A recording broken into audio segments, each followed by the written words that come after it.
Em nome do Pai, do Filho e do Espírito Santo. Amém. Graça, redenção e paz, meu amado irmão, minha amada irmã. Sejam todos muito bem-vindos a mais um momento de reflexão diária da Palavra de Deus. Eu convido você a abrir a sua Bíblia no livro de Atos dos Apóstolos, no capítulo 6, versículos de 3 a 6. E a palavra nos diz: portanto, irmãos, escolhei entre vós 7 homens de boa reputação, cheios do Espírito e de sabedoria, para que lhes confiemos essa tarefa. Deste modo, nós poderemos dedicar-nos inteiramente à oração e ao serviço da palavra. A proposta agradou a toda a multidão. Escolheram então Estevão, homem cheio de fé e do Espírito Santo, e também Filipe, Prócoro, Nicanor, Tímon, Pármenas e Nicolau de Antioquia, um prosélito. Eles foram apresentados aos apóstolos, que oraram e impuseram as mãos sobre eles. Meus amados irmãos e irmãs, a cada dia aumentava o número daqueles que ouviam o anúncio da palavra e sentiam-se desejosos de viver este novo projeto, este novo estilo de vida anunciado pelos apóstolos. Com isso, surgiu também a necessidade de que se organizasse a comunidade, de que se cuidasse para que todas as pessoas recebessem auxílio em suas necessidades básicas.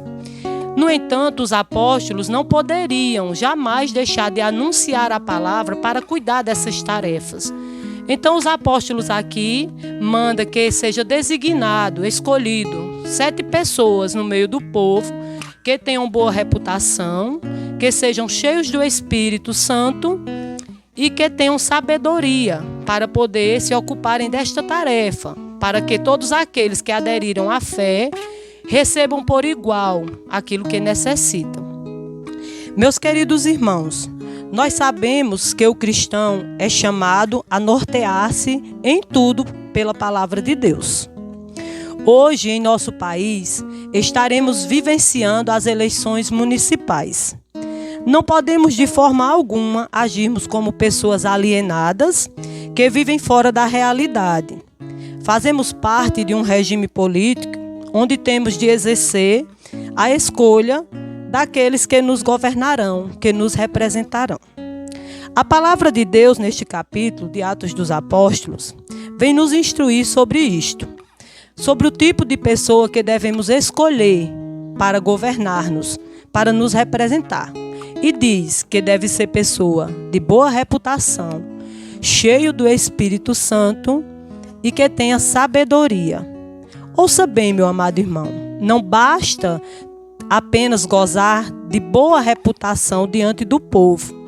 É necessário que seja cheio do Espírito, ou seja, é preciso que seja uma pessoa temente ao Senhor, que seja uma pessoa que obedeça à palavra de Deus e que se deixe conduzir por Deus. E não se trata de buscar uma sabedoria intelectual, uma sabedoria filosófica ou uma sabedoria administrativa, mas alguém que procure buscar a sabedoria do céu. Meus queridos irmãos, no livro de Números, no capítulo 27, a partir do versículo 12, Moisés, ao ficar sabendo que não vai adentrar a terra prometida, que não vai adentrar a Canaã, ele pede ao Senhor que designe no meio do povo alguém que possa conduzir o povo, para que o povo não seja como ovelhas sem pastor. E Deus vai e diz para Moisés: chama Josué, teu sobrinho, filho de Num, porque ele é um homem cheio do Espírito Santo.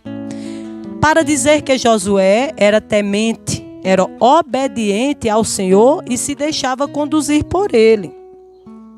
E diz a Moisés: impõe-lhes as mãos. Meus amados irmãos, vemos que um bom governante, um bom líder é aquele que é cheio do Espírito Santo, aquele que teme ao Senhor e que se deixa conduzir por ele. Também a palavra aqui vai dizer que precisamos rezar pelos nossos governantes. Na primeira carta de Paulo ao Timóteo, eu vou ler aqui para você, no capítulo 2, nos versículos de 1 a 3, vai dizer o seguinte: antes de tudo, peço que se façam súplicas, orações, intercessões, ação de graças por todas as pessoas, pelos reis e pelas autoridades em geral, para que possamos levar uma vida calma e tranquila, com toda a piedade e dignidade. Isto é bom e agradável a Deus, nosso Salvador. Meus amados irmãos, vemos aqui que somos chamados a orarmos pelos nossos governantes, a erguermos as mãos aos céus e pedir a Deus que lhes conceda sabedoria, para que eles julguem com justiça, para que eles governem com justiça, enquanto exercerem o mandato que a eles foi confiado. Porque só uma pessoa conduzida por Deus, somente uma pessoa guiada por Deus, é capaz de gerir um estado, um país, um município, dentro das normas da justiça, fazendo assim com que o povo tenha igualdade, com que todos sejam tratados com igualdade, ninguém seja tratado com diferença. Então, meu amado irmão, como bons cristãos que somos, precisamos, no dia de hoje, cumprirmos o nosso dever cívico, sempre norteados pela palavra de Deus. Por isso, reze, consulte o Senhor, que verá aquilo que está em oculto, para que Ele conduza você nas suas escolhas. E, ao mesmo tempo, reze também, para que aqueles que forem escolhidos no dia de hoje, para governarem, para representarem o povo, que façam isso sempre conduzidos pelo Senhor. Que se deixem conduzir pela mão do Senhor, para que nós tenhamos um mundo mais justo. Eu peço ao Espírito Santo que no dia de hoje Ele desça sobre mim, sobre você, sobre cada um de nós, para que nós saibamos escolher segundo o coração de Deus. E peço também ao Espírito Santo que venha sobre todos aqueles que venham a ser eleitos no dia de hoje, para que governem segundo o coração de Deus. Que o Deus da paz te abençoe e te guarde. Ele que é Pai, Filho, Espírito Santo. Amém.